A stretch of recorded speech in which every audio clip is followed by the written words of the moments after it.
வணக்கம் நண்பர்களே. 60 வயதை கடந்த பிறகு வாழ்க்கை முடிந்துவிடவில்லை.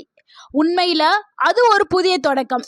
இந்த வயதில் சரியான உணவு, நல்ல பழக்க வழக்கம் மற்றும் உடல் பராமரிப்பு இருந்தால் 80-90 வயதிலையும் ஆரோக்கியமாக வாழ முடியும்.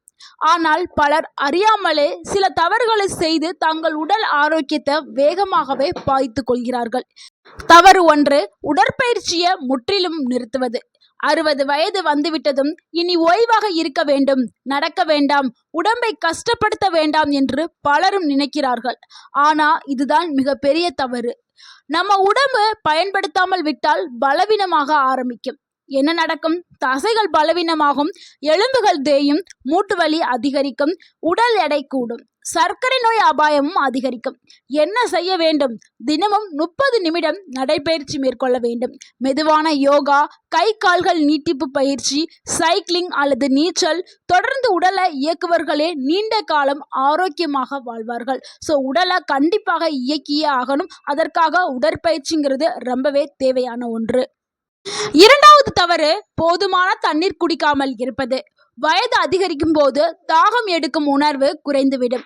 இதனால பலர் தண்ணீரும் குறைவாக குடிக்க ஆரம்பிக்கிறார்கள். இதனால ஏற்படக்கூடிய பிரச்சனைகள் என்னன்னா, சிறுநீரக பாதிப்பு, மலச்சிக்கல், தலை சுற்றுதல், சோர்வு, நினைவாற்றல் குறைவு. பல வயதானவர்கள் என்ன பண்றாங்கன்னா, மருத்துவமனையில் அனுமதிக்கப்படுறதுக்கு காரணமே உடல்ல நீர்ச்சத்து குறைபாடு இருப்பதனால தான்.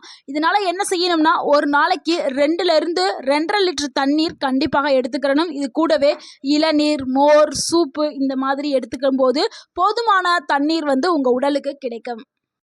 அடுத்து மூன்றாவது தவறு, புரதச்சத்து குறைபாடோடு சாப்பிடுவது. 60 வயதுக்கு பிறகு தசைகள் இயற்கையாகவே குறைய ஆரம்பிக்கும். இதற்கு ஸ்கார்போனியா அப்படின்னு ஒரு பெயர் இருக்குது. பலர் சாதம் மட்டும் அதிகமாக சாப்பிடுவாங்க, புரதச்சத்தை புறக்கணிச்சிருவாங்க. புரதம் குறைஞ்சிருச்சுன்னா தசை இழைப்பு வேகமாகவே நடைபெறும், உடல் பலவீனமாகும், அடிக்கடி விழுகிறது ஏற்படும், காயம் சீக்கிரமாக ஆறவே ஆறாது. ஸோ நம்ம புரதத்திற்காக சாப்பிட வேண்டிய உணவுகள் என்னன்னா, முட்டை, மீன், கோழி, பாசிப்பருப்பு, துவரம்பருப்பு, கொண்டக்கடலை, சோயா, வேர்க்கடலை இந்த மாதிரியான உணவுகளை கண்டிப்பாக எடுத்துக்கிடணும். இந்த உணவுகள் எல்லாத்துலையுமே புரதம் அதிகமாகவே இருக்குது. இதில் ஏதாவது ஒரு உணவாவது ஒரு நாளைக்கு எடுத்துக்கொள்ள வேண்டும். அடுத்து நான்காவது தவறு, சமூக தொடர்புகளை இழப்பது தாங்க.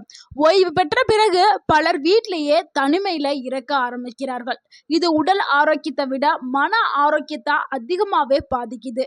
தனிமையில் இருக்கிறதுனால மன அழுத்தம், கவலை, நினைவாற்றல் குறைவு, மனச்சோர்வு இதெல்லாமே ஏற்படும். என்ன செய்ய வேண்டும்னா, நண்பர்களுடன் பேசுங்க, டெய்லி பேசுங்க.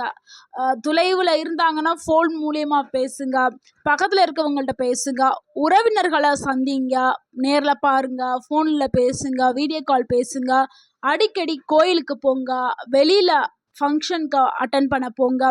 வயசாயிருச்சு அப்படின்னு சொல்லி நிறைய பேர் என்ன பண்ணுவாங்கன்னா, எந்த ஒரு ஃபங்க்ஷன்லையும் கலந்து கொள்ள மாட்டாங்க. வீட்டில் நடக்கக்கூடிய எல்லா ஃபங்க்ஷன்லையுமே கலந்து கொள்ளுங்கள், சமூக நிகழ்ச்சிகளில் கலந்து கொள்ளுங்கள். ஸோ மக்களோடு தொடர்பிலே இருப்பது அதிக நாட்கள் ஆரோக்கியமாக வாழ்கிறதுக்கு உங்களுக்கு உதவியாக இருக்கும். நீண்ட நாள் ஆயுளுக்கும் இந்த ஒரு நடைமுறை பயன்படுது. ஏன்னா இந்த மாதிரி செய்யும்போது ஆட்டோமேட்டிக்காக உங்களுடைய மன அழுத்தம் குறைய ஆரம்பிக்கும். 4 பேரை பார்த்து பேசுறதுனால உங்களுடைய மன அழுத்தம் குறையும்.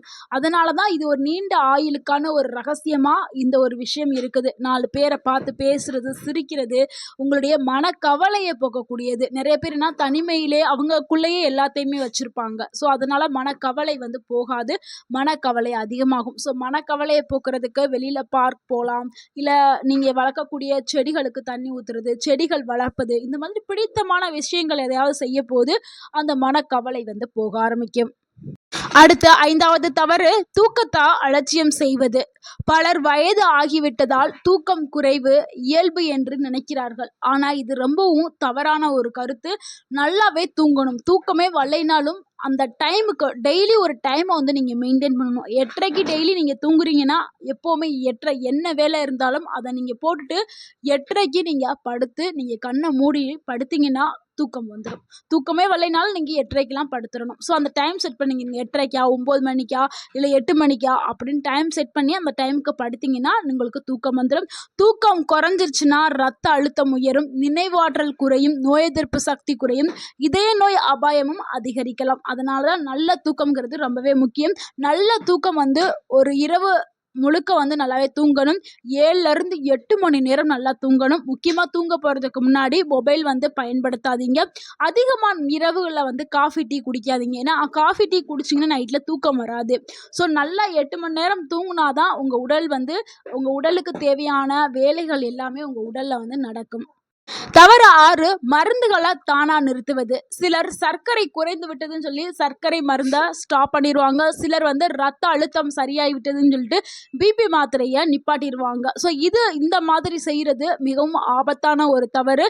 இதனால என்ன விளைவுகள் ஏற்படும்னா திடீர்னு ஸ்ட்ரோக் வரலாம், மாரடைப்பு ஏற்படலாம், சர்க்கரை கட்டுப்பாட்டு இழப்பு ஏற்படலாம், சிறுநீரக பாதிப்பு ஏற்படலாம். இதனால மருத்துவருடைய ஆலோசனை இல்லாமல் எந்த ஒரு மருந்தையுமே நீங்கள் நிறுத்தவே கூடாது. நீங்க பரிசோதனை செஞ்சுட்டு மருத்துவர் சொன்னதுக்கு அப்புறம் தான் நீங்க நிறுத்தணும். ஸோ இது நீங்க தெரியாம செய்யக்கூடிய ஒரு தவறு தான். ஆனால் உங்க உயிருக்கே ஆபத்தை ஏற்படுத்தக்கூடும். அடுத்து தவறு 7 பார்க்கலாம். ஆரோக்கியமான பரிசோதனைகளை தவிர்ப்பது தவறு. எனக்கு எந்த பிரச்சனை இல்லைன்னு சொல்லிட்டு நிறைய பேர் சொல்லுவாங்க வயதானவர்கள். ஆனால் இது வந்து பரிசோதனை பண்ணிட்டு அந்த பரிசோதனை ரிப்போர்ட் வந்து சொல்லணும் உங்களுக்கு எந்த பிரச்சனை இல்லைன்னு. நீங்களாவே சொல்லி கொண்டு இருக்கக்கூடாது. ஆனால் பல நோய்கள் வந்து ஆரம்பத்தில் அறிகுறிகள் இல்லாமல் தான் இருக்கும். ஆனால் வந்து திடீர்னு ஏதாவது ஒரு பிரச்சனையை ஒரு நாள் வந்து கொண்டாந்து விட்டுருக்கும். அதனால தான் வருடத்துக்கு ஒரு முறை வந்து பரிசோதனை செய்கிறது ரொம்பவே நல்லது. என்னென்ன பரிசோதனை செய்யணும்னா நீங்கள் ரத்த அழுத்தம் வந்து எப்படி இருக்குது அப்படின்னு சொல்லி செக் பண்ணிக்கிறீங்க. சர்க்கரை அளவு, கொலஸ்ட்ரால், கண் பரிசோதனை, பல் பரிசோதனை, இதய பரிசோதனை. ஆரம்பத்திலே நம்ம கண்டுபிடிச்சிட்டோம்னா பல நோய்களையும் எளிதாகவே கட்டுப்படுத்த முடியும். அதனால வருடத்துக்கு ஒரு முறை பரிசோதனை செய்கிறது ரொம்பவே முக்கியமானது. 60 வயதுக்கு பிறகு செய்ய வேண்டிய 5 நல்ல பழக்கங்களை பார்க்கலாம். அதில் முதலாவது, தினமும் நடைப்பயிற்சி மேற்கொள்ளுங்கள். 30 நிமிடம் நடந்தாலே உடல் மற்றும் மன ஆரோக்கியம் மேம்படும். 2வது விஷயம், நிறைய காய்கறிகள் மற்றும் பழங்களை உட்கொள்ளுங்கள். விட்டமின்கள் மற்றும் நார்ச்சத்துக்கள் நிறைந்த பழங்களை எடுத்துக்கிறது ரொம்பவே நல்லது.